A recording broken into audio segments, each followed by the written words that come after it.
everyone. Welcome to the All Inclusive podcast, where each week I chat with industry experts and diversity, equity, and inclusion executives from the world's leading global brands who share their knowledge and experience and actionable takeaways to help inclusive employers create cultures of belonging where everyone can thrive. Today, I'm joined by George Avery.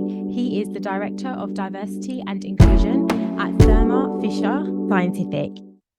Hi, George. Hey Natasha, how are you today? I'm great. How are you? I'm excellent. Thanks for having me. I'm really excited to talk to you today. Oh no, me too. I'm glad to have you on. So why not kick things off by telling our listeners a little bit more about yourself and where you are today? Sure. So I'm coming from sunny San Diego today, where I work for, as you mentioned, a wonderful company called Thermo Fisher Scientific. I've been here coming up almost on 2 years now. And as you said, I'm lucky enough to be part of our diversity and inclusion team here. And I specifically work with a couple of our larger business units to help our colleagues and our managers go through their journey in all things that are sort of diversity and inclusion related. I'm relatively new to the life sciences biotech industry. Was really excited to seek that out and experience it here at Thermo Fisher. Prior to that, I have almost coming up on about 20 years of sort of other HR experience. So across different segments of the HR function. Lucky enough to be part of a number of world-class organizations along my journey. And mostly coming from IT, consulting, professional services sort of genres. So sort of led me here to I think hopefully be ready for this diversity and inclusion role that I've taken on fairly recently. Oh, fantastic. And so for you, why did you decide to take on that role in diversity, equity, and inclusion? So it was one of those things. I think it was sort of right place, right time. As I referenced, I had been lucky enough to have different roles in global organizations and lived outside the U.S. for a number of years, and for many years, diversity was not even something that I thought of because I was part of extremely multicultural organizations, and we were able to harness this wonderful collective of talent from all over the world, and we were supporting global businesses, and didn't really think about it until I got to a certain point and started to appreciate how important the concepts were sort of becoming for an organization's success. And I think there was a key sort of spark a few years ago. I was part of a company that was sort of in the midst of a transition, and was lucky enough to be part of a team that was redesigning the HR function at that organization. The business was setting some very lofty aspirations of where the company wanted to go, and we needed to build sort of a people function that would support that. And in doing that research and thinking about it, came to this sort of conclusion that, not only was diversity and inclusion a key cornerstone of what we were doing from a people strategy standpoint, but started to think about, the best way to embed it in our programs, our policies, and our culture, right? And started to realize too that I didn't have a lot of personal depth in it. It wasn't something that I had a stint in before. I was not a practitioner in the area. And so was realizing sort of my own personal limitations. And like I said, so, doing some thinking and doing some external research, I enrolled in a class at a university to sort of learn more about the topic overall, and how do you really infuse it into an organization's culture. And then, like I said, was lucky enough to get a call from the organization I'm with today, who was building out new roles in diversity and inclusion that were very business focused. And so I thought I could leverage some of my past experience into that. And it was, like I said, sort of a culmination of a lot of things where I thought if I didn't do this, I don't know if I'm ever going to get the chance. And I know that this is going to be an important experience and sort of capability for me going forward. And I realized that I'm going to learn a lot, and I'm going to sort of pull a lot in initially, but hopefully I can leverage some of my other background to also add value and benefit to the function. And like I said, it's been coming up on 2 years, and it's been an incredible learning experience for me personally. What's been your most challenging part of the role so far for you? I think just to try to summarize, I think it's just because it's so vast, right? And I think this is one of the things that we're all facing in the function today, which is it's not just one thing, right? It's not just representation, and it's not just, making people feel a sense of inclusion and belonging, and it's not just equity. I mean, like, those are massively large areas, right? And I think that I didn't have a full appreciation of sort of the breadth of all the things that could go into it when you start to really think about an organization that, like I said, sort of weaves this into its fabric. And this is also what attracted me to my current organization. They wanted it to be, part of its core, right? And so I think the learning, to go back to your question for a second, the learning was really about all these different aspects that make it up. And like I said, I had only sort of touched maybe some of the talent, aspects from an opportunity standpoint, or maybe some of the recruitment, talent acquisition aspects, or but the things about community and leadership competencies and all these wonderful things that will self-sustain the some of the things that an organization wants to do. I didn't have a full appreciation of. And so, like I said, as you start to learn about it, realize just sort of how multifaceted it really was. Mm. Oh, great. And so what does success look like for Thermo Fisher Scientific when it comes to diversity and inclusion? Yeah, I think like I said, our CHRO has this wonderful vision where, she wants to ingrain this into core HR, right? She doesn't want it to be standalone. And I think that that's a really wonderful aspiration, right? That's sort of, the future state that we're working towards. So I think when we see it, as I mentioned earlier, in some of these aspects around, acquisition of talent, retention of talent, it's becoming sort of an integral part of all those things, right? We, like every organization, has, various metrics that we looked at, whether it's around representation or attrition. We are a we are a data-driven company, like many are, right? So we have various sort of metrics, but I think as we're sort of lining this up in terms of where we are in our journey, understanding the role that geography plays into our, what our organization looks like, we're sort of, I think we're handling the tactical aspects that many organizations are, plus we're ingraining it in sort of our core HR programs and policies, like I said, so it can sort of be reinforced. And I think, for me personally, one of the things that we're working towards too is we are a global organization. We operate around the world in many different countries, and one of the goals that we have talked about as a function is, if I talk to a colleague in Singapore, or I talk to a colleague in Lithuania, or I talk to a colleague in San Diego, and I say, what is it, what does diversity and inclusion mean here for us? That they have a common sort of answer to it, right? That it doesn't sort of differ based on where you sit.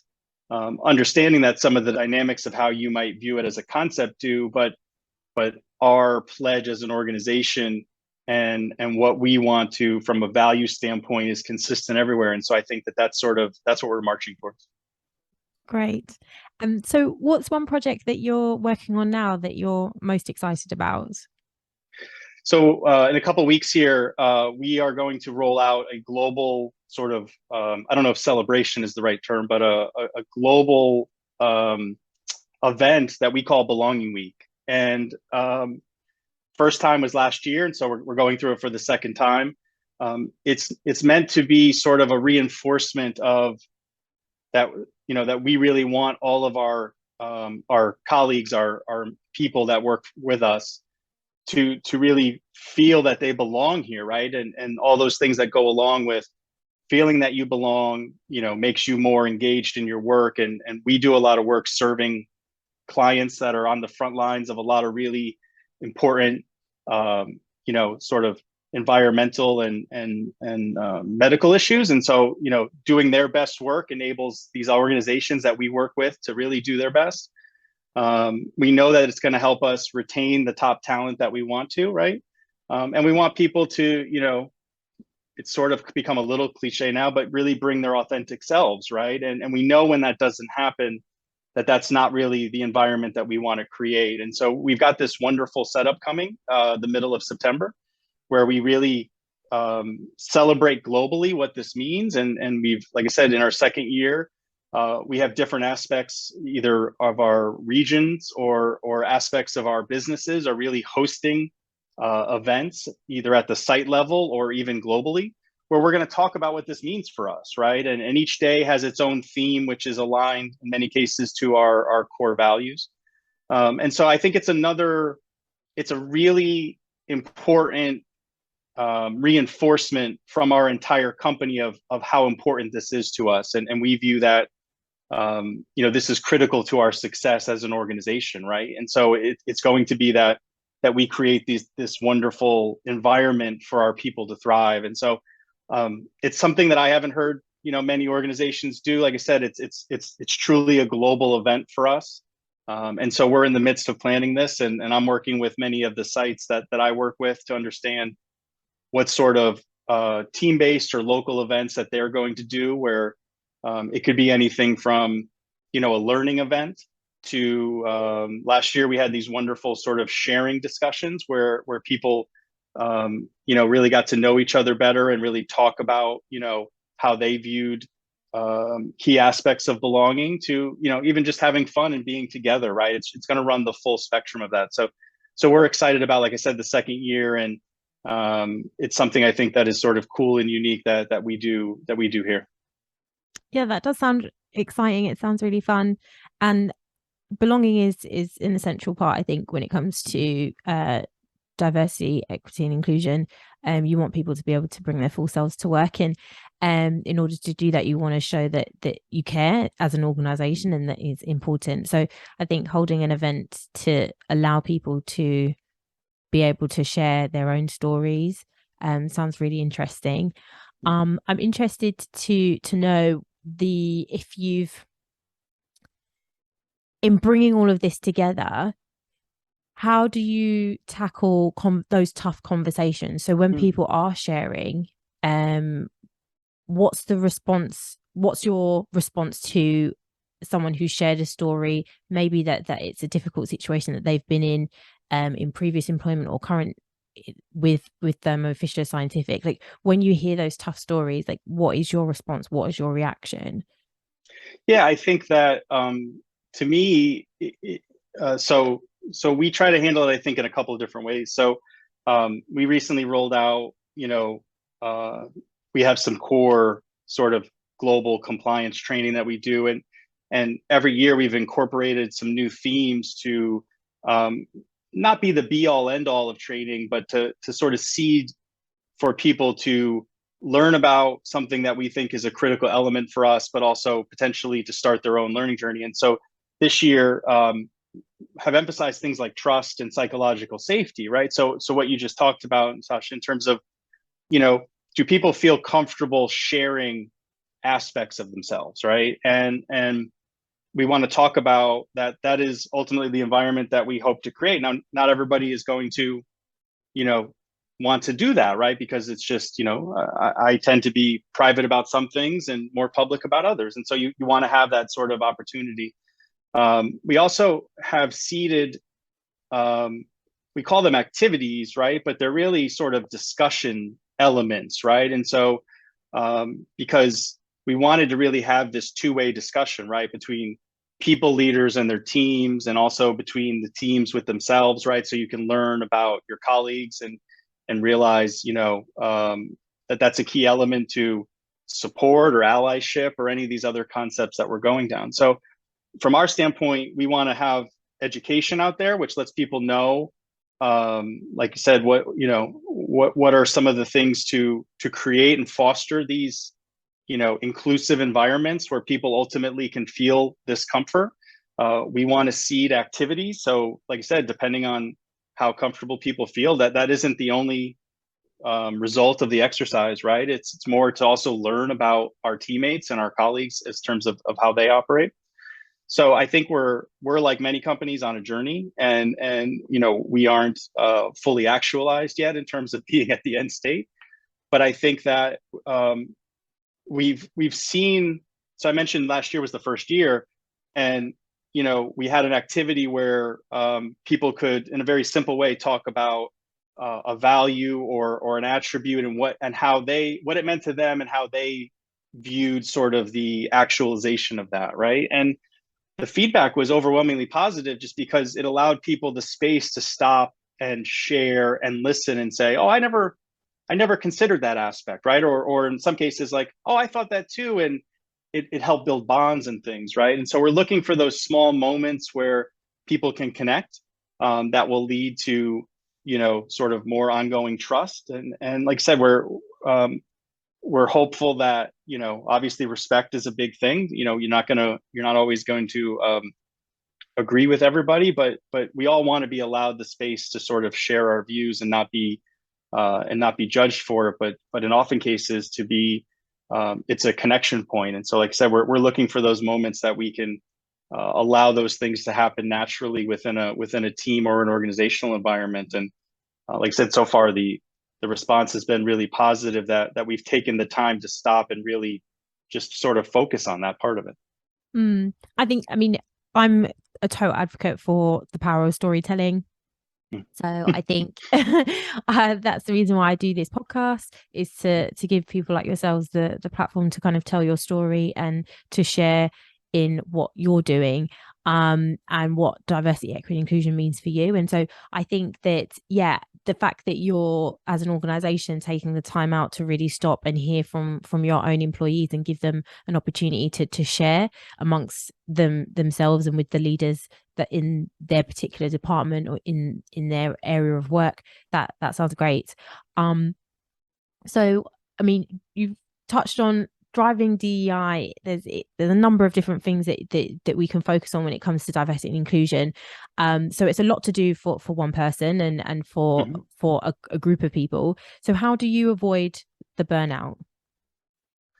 Yeah, I think I'm lucky, because, so first and foremost, I referenced earlier, I came into a wonderfully supportive, and in almost all cases more experienced and sort of talented team than I was, right? And so I was welcomed with open arms to that, and I leverage that every day, right? So whether as subject matter experts, as sounding board, as hey, I got this idea, have you done something like this, right? We've got this wonderful opportunity to leverage our colleagues, and so we do this a lot, right? I think the other thing that it's allowed is we have to remind ourselves that this is not an HR issue, right? This is a business imperative that organizations are going through. And what we really want is we want to work with and help these organizations evolve, right? And so one of the most energizing aspects to me is not even, we have wonderfully committed leaders, but our teams are sort of organically forming around various initiatives as well, right? With the proper amount of guidance and sort of those things. But these wonderfully sort of natural teaming events where people are saying, "Hey, I want to be part of this for my organization," right? And so I often get to listen, observe, learn about what they're doing, because it also helps me understand the things that they think are important in their organization, right? But it's really, you know, the the colleagues who are doing it for themselves. And so whenever you think, like you said, you start to get like, are we making progress? Is this a really slow sort of step forward? And then you see these groups of people who are just, wonderfully energized to work on this and be part of it because it's so important to them, and they realize, their teammates. I think that really helps. And you sort of say, okay, like this isn't, there's more of us here that are sort of helping with this. And so it's really about, finding those groups that we can work with and partner with, right? Because ultimately, like I said, if it is just me or just anyone, right, you're gonna run into those issues where it's either not going to be as effective or it's too much to handle. And I think realizing that there's more support than I even thought has been one of the truly great discoveries in all of this. Yeah. And for you personally, I mean, I think everyone could kind of probably admit a time where they've had a lot of work on and it's just gotten to the point where, oh my gosh, it's just all too much. Like, what is your strategy? What is your way of being able to deal with those times where you feel quite overwhelmed? Yeah, like I said, I do a couple things, right? So I have a wonderful family and two young boys, and so I dedicate, I make sure that we turn off and we have time together, right? And you know, I'm present for them, doing homework or other things, and so I think it gives us that break. Like I said, I also think that I think you don't. I probably didn't totally appreciate it, but this is not an area all the time for quick wins, right? There's other parts of sort of people functions and other things where you can find that, right? And so I think that understanding that we are looking at large scale but very significant changes, and I try to make sure we're looking at it through both a macro and a micro lens. I think sort of reminds us of that. But obviously, like everybody, I think, what we've learned over the past couple of years, right, is the importance of our own well-being and those kind of things, right? And so I think that's been one of the positives to come out of the situation that we dealt with from a global pandemic standpoint, right? Is that these things have become a little more mainstream in terms of how important they are to your effectiveness. And so we've talked about that as an organization, but also we have to internalize that personally, right? So I think sort of having those other outlets that aren't related to this, but also, like I said, the work, as you know, is extremely rewarding too. And so it's that uh, you're putting in a lot of work, and it doesn't seem to move as quickly as you would like, but the impact is so massive that I think it's very fulfilling. Yeah, I like that. I mean, we always talk about, oh, there's a lot of work to do, and yes, it's not I like there isn't always going to be quick wins, but there's also massive rewards. So when you do hit that success, it kind of really shines through. And Yes. um could you just share maybe a success for you that stands out the most so far from what you've been doing? What would you say has been kind of like your proudest moment? Yeah, I think that getting getting out there and talking to people and having people, uh I think having people realize that it's a wider spectrum of events than just one thing. I would say when I started, it was very much, hiring based. Well, how are we going to hire more folks from XYZ communities, because that's ultimately what we want our workforce to look like, right?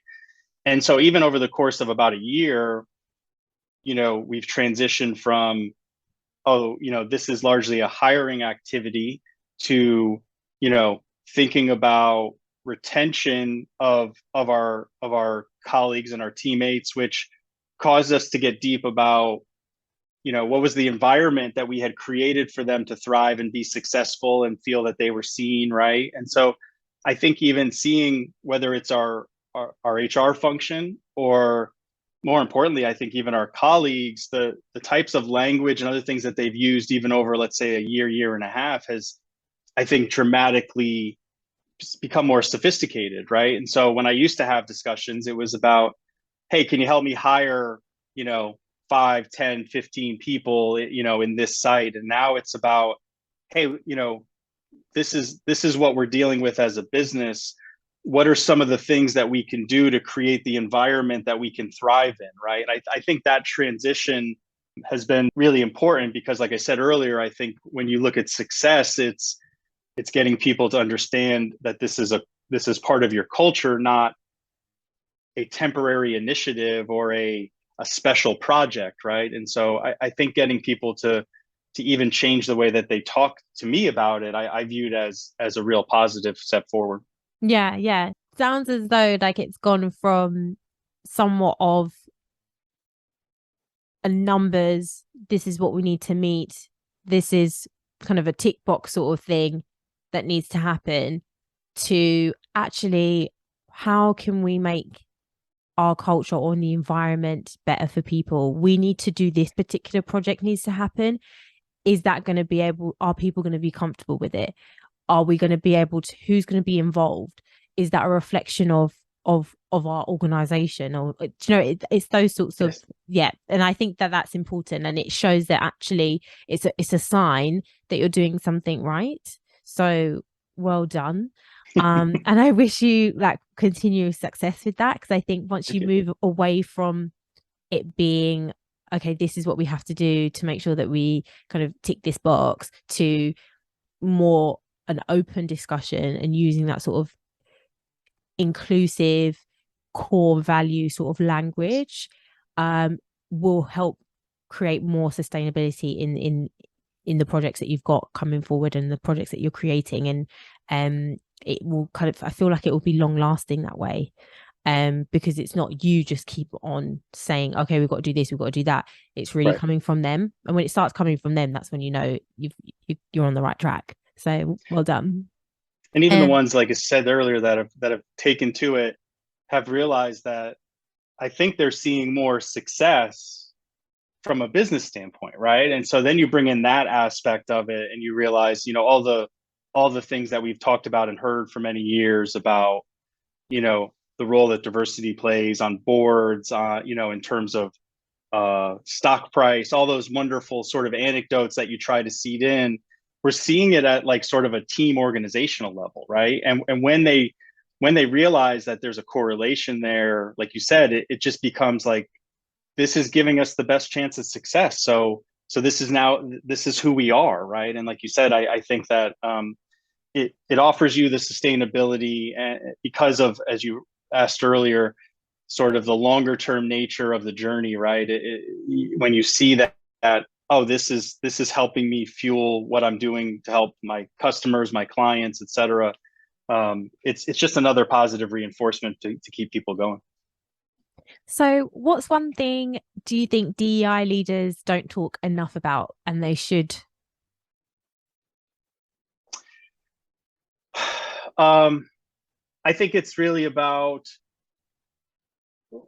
I think we've seen pockets where when you talk about DEI and B or equity, you start to feel like there's this misnomer that when we strive for better for all, that it comes at the detriment of some, right? And so it becomes this, if we are going to have more equity, well, does that mean I have less, right? And the answer, I think, I'm positive, is no, right? And I think the thing that we are starting to realize is this is creating a better experience for everybody, right? That today, every organization has things that they feel like are, can be improved. And we're spending a ton, companies are spending a ton of money on engagement and experience and all these wonderful things, right? And I view this as a really important element of all that, right? And so when you think about, if you go to a leader and you say, hey, do you want to create this like wonderfully equitable environment where people have opportunities and can thrive? Yeah, that's what I want. Okay, well, that's what we're talking about, right? And so I think that one of the things, and I'm sitting here in America and we've got a very sort of polarizing discussion around some of this stuff, but at the end of the day, people want to have a better experience at work. Um, they want to have more opportunities. They want to have a fair chance at growing themselves in their careers, right?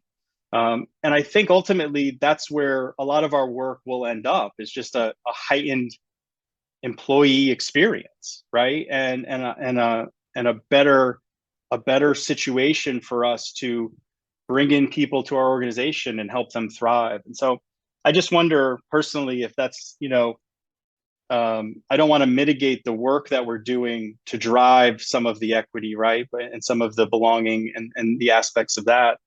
But ultimately, in doing that, we're creating more opportunities, I think, for everybody. And that's what ultimately I think most people want. Yeah, I agree. I think at the moment we're on an unlevel playing field across a number of different aspects.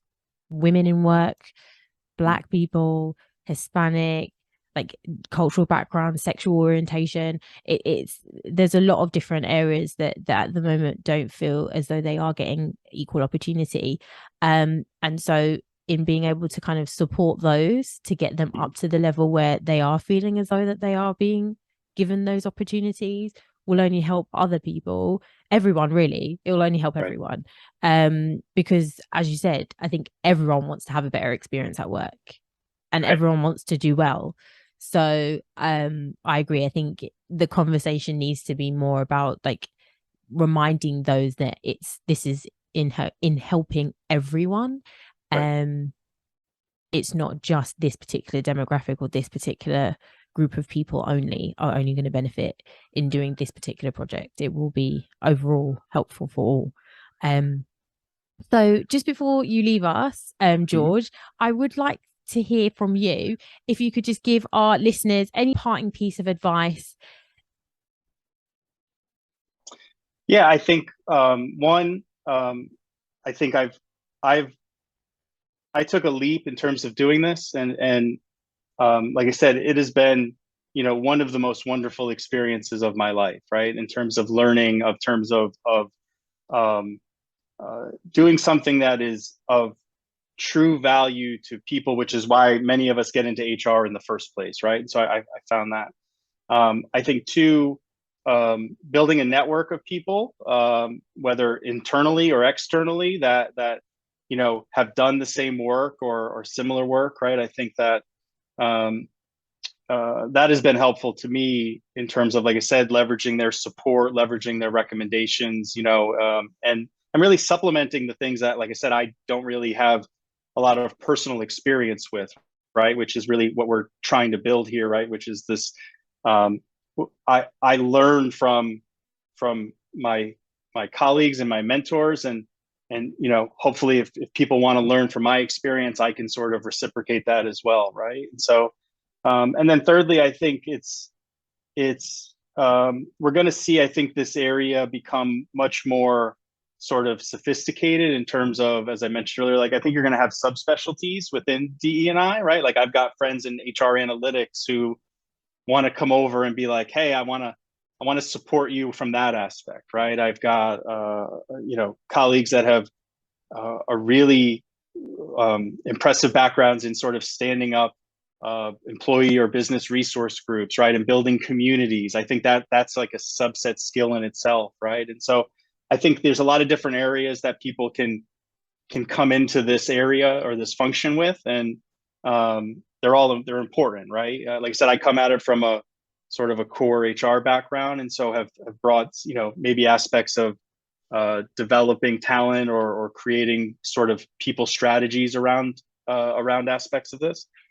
And so I just think for everybody, there's a place for everybody if people want to come do some really significant work that is truly rewarding. I think it's a place where we'll welcome all the help we can get. Fantastic. Thank you so much, George, for joining me today. And for all of our listeners, what's the best way for them to connect with you if they want to learn more about you and what you're doing? I would say through LinkedIn. You can find me on LinkedIn there at Thermo Fisher Scientific. And like I said, would love to connect with any of the folks, Tasha, that are listening to this, or any other contacts, so we can continue to learn and support each other. Fantastic. Well, thanks again, George, and wish you all the best in the future. Thank you, Tasha. Appreciate it.